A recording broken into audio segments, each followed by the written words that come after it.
All right, guys, we're going to go ahead and get started. Thanks again for everybody for attending today. We're going to discuss our DAISY release. But before we begin, just going to cover a few things. First, we're going to be sending everybody a recording of this webinar and the slides afterwards, so don't worry about missing anything. Also, feel free to use the Q&A feature so you can submit questions, and we'll be doing a live Q&A at the end of the webinar. And if you could, please close out any distractions because we're going to be covering lots of material. We don't want you to miss anything. First of all, I'm going to introduce everybody. This is me. I'm Brandon. I'm the operations manager here at Servosity. This is Jeff Moore. He is the support and QA lead at Servosity, and he'll be answering some of the Q&A questions at the end. And this is Damian Stevens. He is the founder and CEO of Servosity, and he'll be the one covering the majority of the webinar today. So first, I'm going to go over our agenda. Basically, it's our to-do list. First, we're going to talk about why DAISY, why have we updated, and why are we here today. We're going to talk about multi-tenancy. We're going to cover MFA for users and devices, and we'll do a quick demo for that. And we'll also be covering UNC Path, NAS devices, and BDR backup. And after this, we'll do a quick Q&A, so don't forget to submit any questions. And without further ado, I'm going to turn it over to Damian. Awesome. Thank you, guys. I appreciate your time today and the opportunity to get to speak with you guys. So let's dive right in. Why are we even talking about this, right? Well, we know that ransomware and cyber attacks have been on the increase. But if you're like me, I've really not thought about that affecting you as an MSP. You know, hopefully you're a little more aware of security risks, a little less likely to click on a malicious link, you know, that sort of thing. But to get right to the data, 2019, there were tens of attacks, ransomware and cyber attacks that specifically were targeting MSPs. So a number of MSPs were entirely compromised. And in some cases, every single client of theirs was also affected. So obviously, we want to protect you want to protect your clients, and we want to make sure that never happens to you. And then just June 12th, the U.S. Secret Service reported an increase in the number of hacked MSPs. So not just targeted, but successfully hacked. And so I'll make sure to send you a copy of this, but you can look up the links here, the ZDNet article, as well as the official Secret Service bulletin. And so, you know, bad news, you know, all that kind of stuff that you might have heard, you may or may not be aware of the frequency of attacks and that they are escalating. Specifically, they're coming after MSPs more. So one of the big takeaways that the Secret Service has for MSPs is you need to enable two-factor login, right? It doesn't mean that if you do this that your life will become great and that, you know, all risks are mitigated, but it was a key takeaway. You need to enable that. And if you don't have that on critical tools like your RMM or your backup and DR, you're going to be in trouble. So this is why we're here, to talk about this, MFA, and a number of other ways that we can mitigate these attacks so that you can basically protect your clients in the best way possible and your entire MSP. I mean, you don't want a client to get in ransomware. I'm sure we've all dealt with it and you've had to restore it and it's a pain, but the last thing you want is your MSP to get it and that to trickle down to a single client. That would be a catastrophe to your business. So with that being said, let's dive right into how can I have the security and the convenience that I want, right? If you want MFA, that's great. MFA in a web portal is not too hard, but how do you get the security and the convenience that you're looking for? So we've thought a lot about that. We've been fortunate to talk to a number of you about this situation, and the way that we've designed this, specifically multi-tenancy and MFA, is that a backup account is something that you have for every device. So for every laptop or server or whatever it is you're protecting, there is a unique backup account. It has only one username and password. Now you can rotate that password as often as you'd like. It also has a separate encryption key to, so that you have to know all that for everybody to restore their data. And that's long been the case. What's new in this release is now you have MFA at the backup account level. So now if you enable this, there will be a username and password to log in, whether it's online on the web portal, or if you double click the software in Windows and open it up, you've got to put in the username and password for the backup account.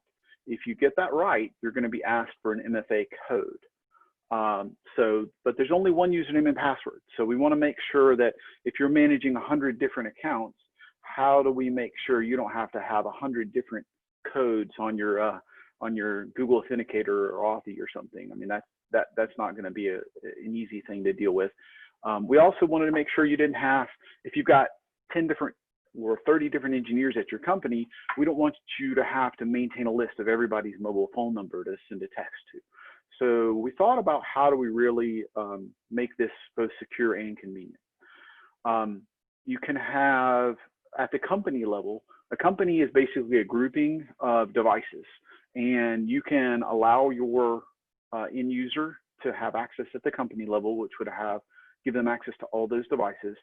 So you might have one or more users. Now we have multiple users. You could have 0. Most of our MSPs do 0 company level accounts, which is perfectly fine. But at the company level, that particular login to the web portal, that user can have MFA. And you can also have, of course, users and MFA at the partner level. So multi-tenancy in terms of you can have as many users at the partner level. So all of your team that needs to be able to support your clients should be set up as an individual user. If there's 10 of you, so it should be 10 different users with your own email address and your own MFA at the partner level. Any of your companies or all of your companies, or just one company that needs access, you can give them access. They'll have a specific unique user credential and MFA for that. And then again, if you enforce MFA, you'll have particular credentials and MFA at the backup account level. So enough talking, let's dive right in and kind of demo what that looks like. So I'm logged into the Servosity portal. This is the dashboard, right? This is what you're used to seeing. And so how do you get started? What do you do? It's a lot. You can do this now. So what you're going to want to do is head over to the settings. From there, I can see a couple things that are new to me, right? The big one that stands out is Enforce MFA. So I'm going to talk about that. The other thing that you have is users. So now, if you haven't set up any users, then the email address we have on file is what will allow you access to the Servosity portal. But if you have users and you want to see the list of users, add them or remove them, you can do so just by going into the section. So just add an email address, how to add user. When you hit add user, we're following security best practices. You're not specifying a password. It's going to email that particular email address to that user, and it's going to allow them to set their own password. From there, they can proceed to set up MFA and all that sort of thing. So how would that look? Well, they put in a password, they come into the Servosity portal, and if you hit your profile button, the blue button on the top right, you end up with the new screen, which is going to let you set up MFA. So now there's a couple things. Right now in my partner account, I don't have MFA set up. So I'm using just a username and password, which we don't recommend. So I don't have it set up at the individual level, and I'm not enforcing it at the partner level. So this is the completely least secure way to operate. We don't recommend you do that. Now, I can go into my profile right here and add MFA. And that's great. If I do that, I'll have MFA for my user, but not another user. And I will have not enforced MFA. So that's better than not having MFA at all, but it's only for my user. So I'm not protecting the end devices or somebody else's account from getting compromised. As you can see, I can add MFA in a variety of ways. But let's not go the straightforward route. Let's just go back to where we were and let's see what happens. Let's live dangerously. Let's see what happens if we hit Enforce MFA. So we give you a stern warning, and there's a reason why. So don't be the guy that hits Enforce MFA without thinking this through and maybe communicating this to the rest of your engineers at the company. The reason why is once you enforce MFA, that is enforced globally, and there's not an undo. So what do I mean by globally? If you hit Enforce MFA, that means all of your users at the partner level, whether there's 1 of you or 30, will immediately be required to have MFA. Every company, so let's say you have some of your clients that log in today and go check reports or look at backup settings. As soon as you click this button, they're going to have MFA. And then finally, all backup accounts are going to immediately require MFA. So if you hit this button and your clients are logging into the Servosity control panel, they're going to need MFA to continue. Also, the next time you double click on the app in Windows, you're going to be asked for an MFA code. So you don't want to surprise your fellow engineers. You don't want to enable it and not tell them, and then they go to do something today or tomorrow and they can't get into, Servosity to manage the backup for somebody or do a restore even. So let me be really, really clear. If you hit Enforce MFA, it won't break backups. They'll continue to run. But if you hit Enforce MFA, it is going to require a code on the Windows or whatever operating system it is in our software in order to open. So make sure you intended to do this. Now, we highly recommend you enforce MFA. Please do that, but just know what you're getting into before you do. Think it through. We've got knowledge-based articles written about all the details about this, and I'm going to show you here. But since this is the demo, let's press buttons and see what happens. All right, so I hit MFA enforce. That now globally enforced it. If you noticed in my dashboard, I had multiple companies, I had a number of backup accounts, boom. Instantly, the nice thing from a security audit perspective is I just hit the security button and now everything requires MFA. So I don't have to worry about one of the devices or some user doesn't have it. So if I want it, now my other option is I didn't have to enforce MFA and I could have done it just for select users, but I'm just gonna go in and enforce it. If you noticed, I didn't have it. So it redirected me to the Enforce MFA screen. And if you'll notice, I lost all my links. The only thing I can visit is the support page. So this is exactly what's gonna happen to somebody if they're already a user and they come log in, whether it's another engineer at your company or another one of your clients that logs in at a company level. If they don't have it set up, the next time they go to sign in, it'll take their username and password, but it will force them to set up MFA before it'll allow them to anything. So the good news is if there's 5 of you and you tell everybody you're going to enforce it, you don't have to sit down and do it at the same time. You can enable it today. They can go and sign in tomorrow and they'll be presented with this screen. So let's get into it. Let's actually set up MFA. You have your choice of getting a text message to your phone or adding an authenticator app. I'm actually going to add an authenticator app, and if you'll notice, the convenient way is just open up Google Authenticator or Twilio, or Authy. We recommend Authy, and so Authy is basically the ideal way to set this up. So what you can't see right now is I'm using Authy right now to scan my code. Boom, I've added it. And so now what I'm going to do is put my code in. So I have a rotating code and I'm going to hit verify, which is at the bottom of the screen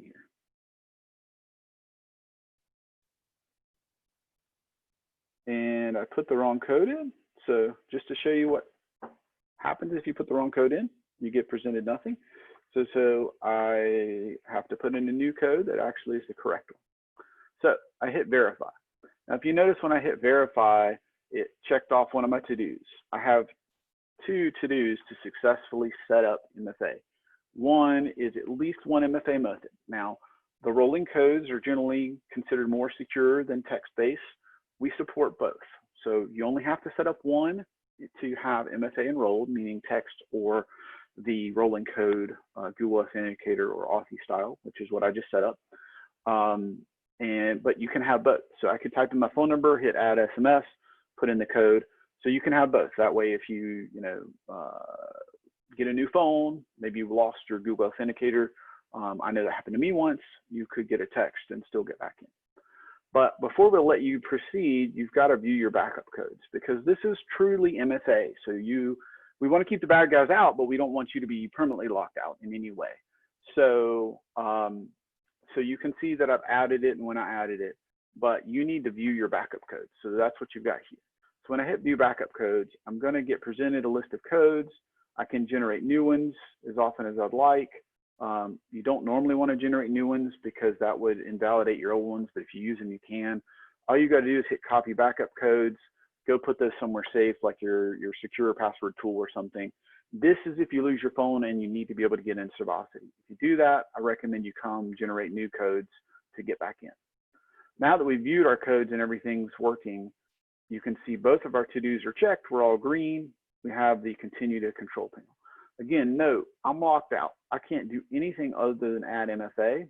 There's no links but support. So continue control panel brings me back into my normal dashboard, and now I can do it. So I enforced MFA, and until I set it, the Servosity system would not let me in, which is what we want by design. So let's head back over to settings and see what that looks like. So a couple things. One, there's a shield and it says MFA is now enforced for this partner. So that means it's globally enforced. You can do it either individually or globally. I've done it globally. Now, here's what's kind of interesting. This is my email that I'm logged in as now. This is my profile. And so because I have the shield, that means that I have MFA set up. However, this guy, he's a bum. He hasn't set up MFA. So you easily can see if a particular user at the company or partner level doesn't have an MFA set up. Now, if you set somebody up and you've given them sufficient time, a week or whatever, or a month to set up, and they're not, come in there and remove them if you'd like. Anytime you'd like. You can always re-add them. However, this is how it should look if you had several users and you enforce MFA. Because what this means is my dstevens plus test4 email could now log in with the correct password that I had, and it would force me to set up MFA. So that's fine. That means all my other users can set up MFA at their leisure. And if you feel like it's taking too long, go in there and remove them, but that's all you have to do. And you can easily get a view of who has MFA and who does not. So great. Now we have that at the partner level. Let's go back to our dashboard. Go to Rhino Corp, my faithful company here. I'll go into company settings.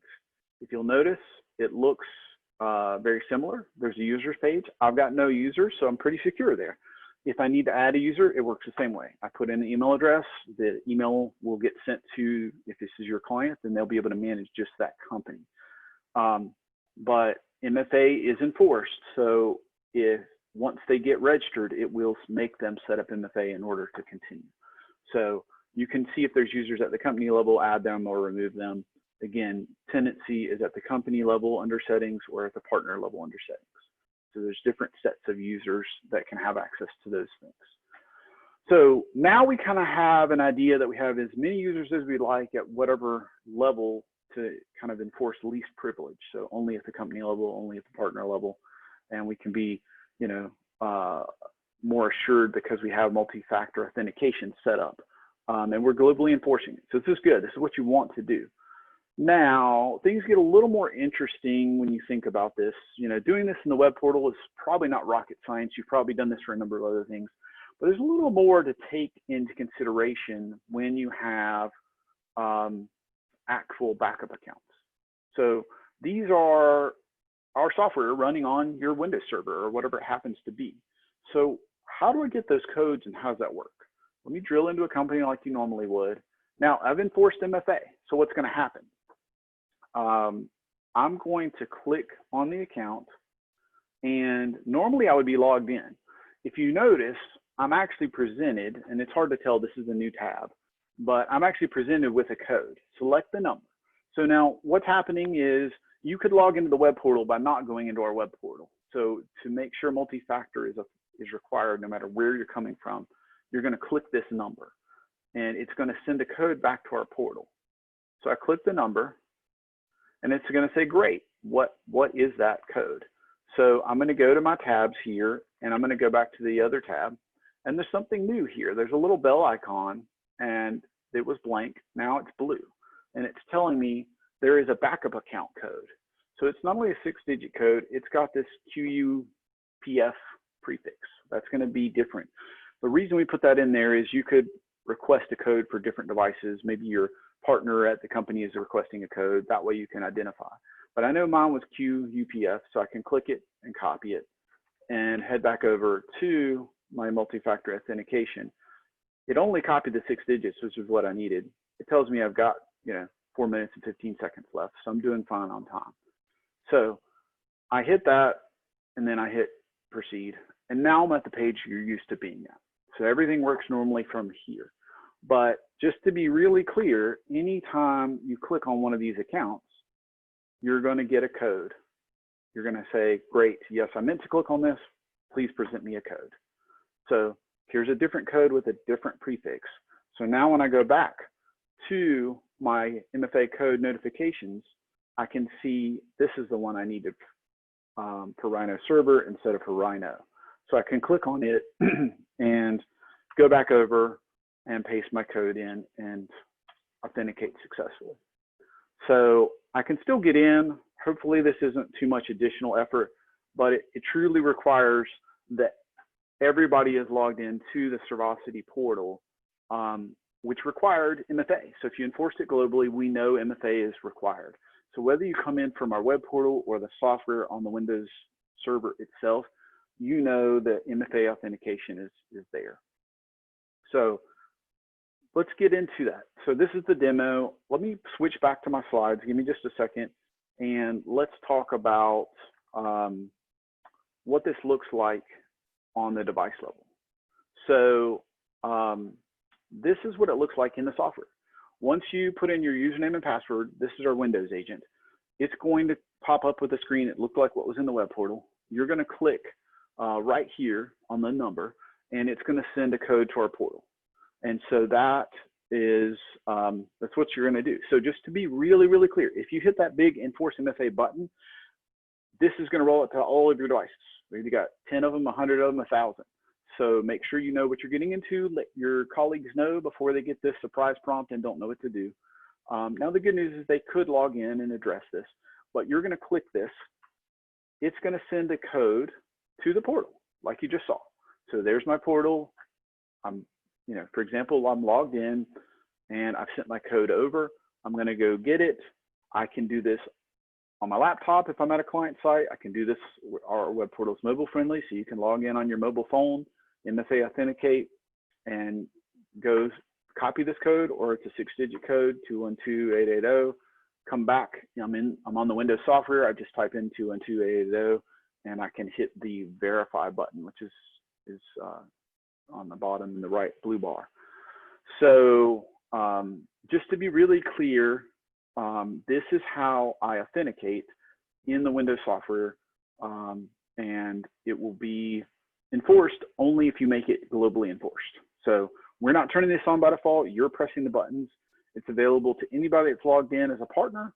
Also, if you're a company level user, it would be available to you, but only for your devices. So if you have 10 devices and you set up a company user, they can successfully authenticate into those as well. So if you don't want to create them a user, they won't be able to log in at all, which is what a lot of our MSPs prefer.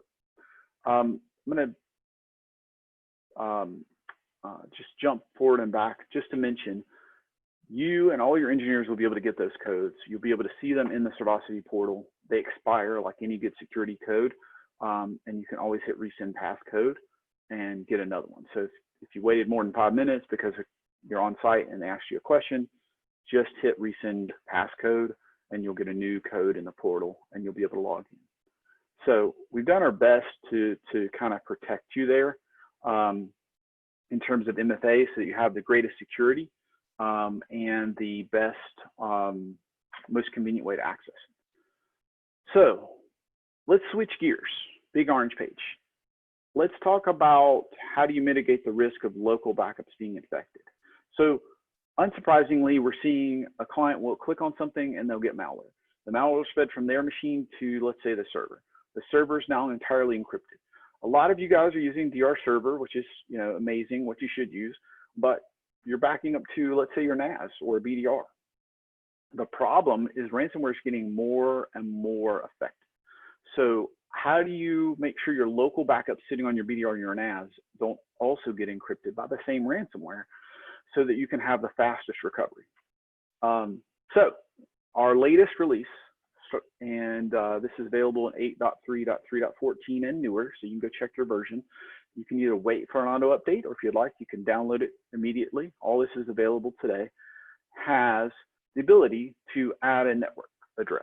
So you can see this highlighted in the bottom left. So we've always had the ability to select things. Now we have a specific way to add a network address. And when you do that, now we get into the good stuff. So why do you care? Why do you want to do this?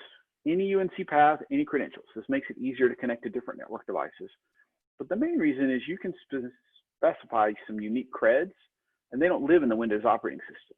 So of course, you're not mapping a drive. I mean, that's the old way. But even more recently, people were just specifying the credentials to the NAS in, let's say, the Windows service. The problem is ransomware is getting more and more sophisticated. They know to look for the credentials in the Windows service. Then they spread to your NAS, and then they encrypt your local backups. Now, while you'll have them off-site and safely off-site, that's still going to make it a lot slower to recover. So we have released this basically to make the probability of your NAS or your local backups on your BDR getting encrypted dramatically lower. So this is a best practice, which is specifically set up a unique user on your NAS or your BDR that is not in your domain and not in Windows at all. And that way, if you are unfortunate enough to get ransomware, it encrypts all the data on the server. It doesn't live in the Windows operating system. There's nowhere for ransomware to dump the list of users or the credentials of Windows itself. If you specify like Servosity's username and whatever password for us to connect to your NAS, the only place that credential lives is in your NAS and in Servosity software. Okay, great. So now they're going to try to target that. Well, when we back up your data, we use AES 256 encryption. So even when we store it on your NAS, it's encrypted. So we also use that same encryption, NIST recommended encryption for storing this username and password. So we've encrypted the username and password at the highest levels. You're able to connect to your NAS securely. And basically, at the end of the day, if you do this and follow best practices and your server does get malware, your backups should be intact. And booting up through a virtual boot or pulling a file or folder over or doing a bare metal restore is a lot faster than downloading everything over the internet then doing it. So this is why you want to protect your local backups and be the hero. So it's as easy as that. Put in the right credentials, and as you can see, I have, and here's my network path. I can see the folders. If I was backing up multiple DR servers, I just select the root or each individual server, and I hit OK. I'm done. Voila. So there we go. In summary, we've got everything you need to mitigate the ransomware spreading locally to your backups and all the different levels that you need to have multi-tenancy and MFA at the particular device level. So with that, I'm going to turn it over to Brandon for some Q&A. Great, thanks, Damian. Yeah, we've got a few questions to go over. I'm going to go ahead and start with one from Carlos. He has a question about enforcing MFA to everyone. He was just wanted clarification about if they do enforce MFA to everyone, is that undoable or not? It is. So basically, enforce MFA is there's no backsies. Your options essentially are the worst option is do nothing. Our new release is live. You don't have to do anything. You never have to have MFA for anybody. That's the least secure. Your practical options are you can set it up for every user in the control panel, meaning tell all of your guys that they should individually go to their profile button and set up MFA. So that way, at least somebody's not able to get your partner level credentials. That will protect the Servosity control panel via MFA if you have all your users do that, whether it's company users or partner users. So that would be your option. The other option is the most secure, but also the broadest, which if you hit the Enforce MFA button, is enforced globally. All the devices, company users, partner users, and immediately. So it's something you can definitely do. If I were running an MSP, I would bring this up in a company meeting. I would go ahead and set up MFA myself, bring this up in a company meeting and say, we're going to enforce MFA. Here's what to know so you can log into the servers next time.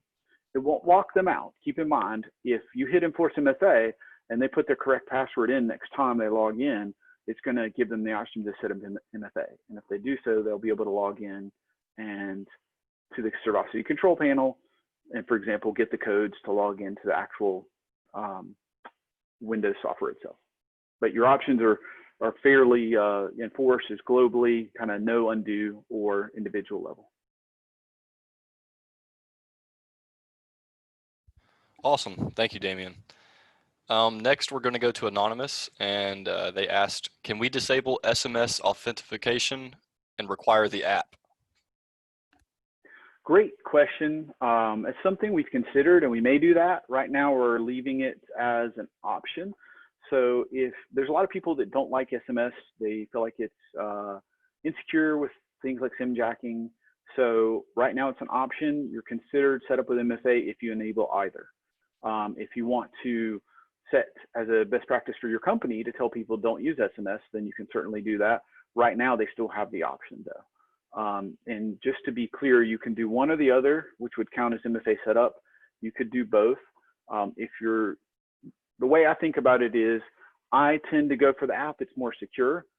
If you are not in the habit of using an app, you can do the SMS or text-based authentication. If you're concerned, it's more likely that you'll lock yourself out of your account. I'll give you an example. I did a backup of my phone, got a new phone, wiped my old phone for security reasons, and restored it, my new phone. Well, when I restored my new phone using Google Authenticator, my MFA codes did not come across. So I was effectively locked out of my systems that I needed to access. But in that case, if you had the SMS code set up, it could still text your phone number. So if you feel like you're more likely to forget your MFA code or lose your phone or something like that, where you might not have access to your MFA codes, the ability to text could be a nice thing. But to answer your question directly, at this time, we don't have the ability to disable SMS, although that's something that we would consider adding in the future. Cool. Thank you, Damian. Next, we have a question from Lawrence asking, will enforced MFA require MFA inside Servosity application during the scheduled backups? Good question. It won't. So, I mean, the good news is from a backups running perspective, if you go hit the Enforce MFA button, backups will continue to run just like they always do. So nothing will be interrupted. The change comes to when you open the Servosity app. The reason is what's happening with ransomware is, I'll give you an example. An MSP called and they weren't using, they were using Servosity, but they had a new client that they hadn't transitioned to Servosity. And they said that the client got ransomware. The hackers then went into the server, opened up this other backup software, offsite backup, and deleted the backups. So they know that if they're able to get past your security, the only thing keeping them from getting paid is the backup. So we've obviously given you the ability to have a password. Some software doesn't, even on the Windows device. Now we give you the ability to have MFA. So that's what we're trying to protect. So backups will continue. So if you go hit MFA as soon as you get off this webinar, then you're far more secure and backups will continue to run. The only thing that's perhaps slightly inconvenient is if you don't tell one of your colleagues, they go to log in, they double click the Servosity application, put in the correct username and password, it's gonna say send a code. And they're gonna be like, where do I even go get this code? And then if they go to log into the Servosity control panel and they have a user and they haven't set up an MFA, it's gonna enforce that they actually set up MFA. But they could eventually get the code. I just would be nice and give them a heads up. So won't interrupt backups at all. But it is important that you know this and that maybe you let your colleagues know. What we want to avoid is that you enable this, don't tell them, and then they go to do a restore. Because when they open the Servosity application to do anything, whether it's manage a backup or do a restore, it's going to require that code.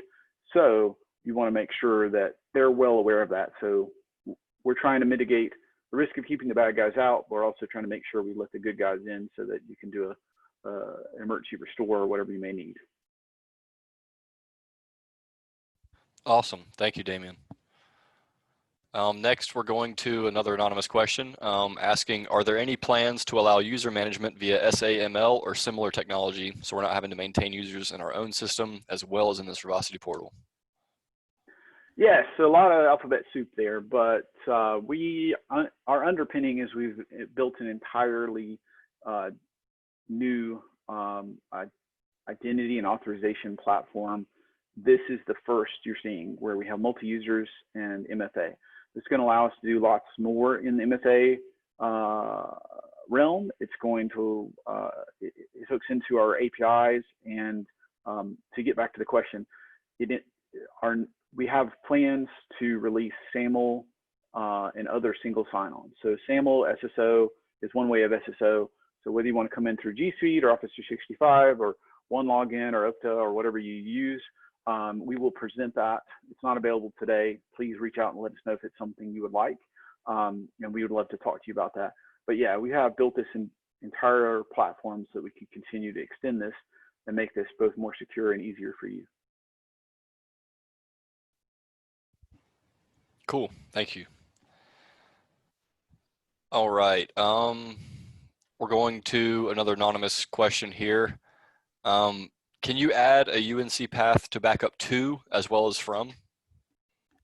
Yeah, great question. So we didn't cover that in the details, but that is something that we added. So you can not only back up from, let's say, your NAS, you could back up to your NAS. And so you could be backing up a laptop or a Mac or something, maybe not imaging it, and have all the files back up to your NAS as well as the cloud. And the same capability with the same unique credentials is also there.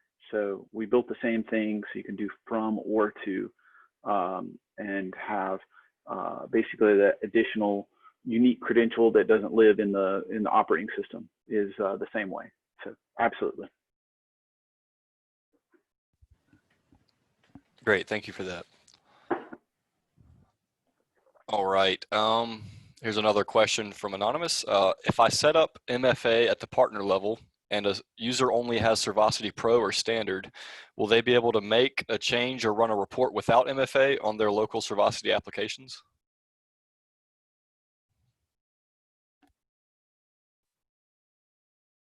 The answer is no. So let me try to dissect that. So yeah, if you make an MFA, if you hit in, so let me dissect it. If you go and enable MFA for your profile as an individual, nothing changes for anybody else. If you hit the Enforce MFA button, that's global. That's the one without an undo, and that affects everybody, including just a client that's running Pro or Standard. That means they will no longer be able to open their Servosity application without an MFA code. And that would be impossible unless you add them as a user at the company level. So we have some MSPs that do not want their clients to get into the backups because they might accidentally turn off a backup or deselect a backup or cause havoc. So if you're of that mindset, this is great. Then only you as a partner can get in. If you want them to manage their backups or view their reports or anything like that, you would have to add them as a company user, which will allow them to view the codes to log in for that company. So that would be the remedy for that. They'll still be able to get email reports and view email reporting and the ability to log into our central dashboard, which is just views of reporting and that sort of thing, which you can set up at the company level for your individual users, can be separate. And so that being separate means that you could set them up with a user. So let's say you can just get the emails or actually log into, like, view all the reports for that device or that company. So if you'd like to set all that up, all that exists. But just to answer the question directly, if you hit Enforce MFA, nobody can double click and open that Servosity software without having that MFA code. And if they don't have a user, they have no way to open that software any longer. You could, but they couldn't.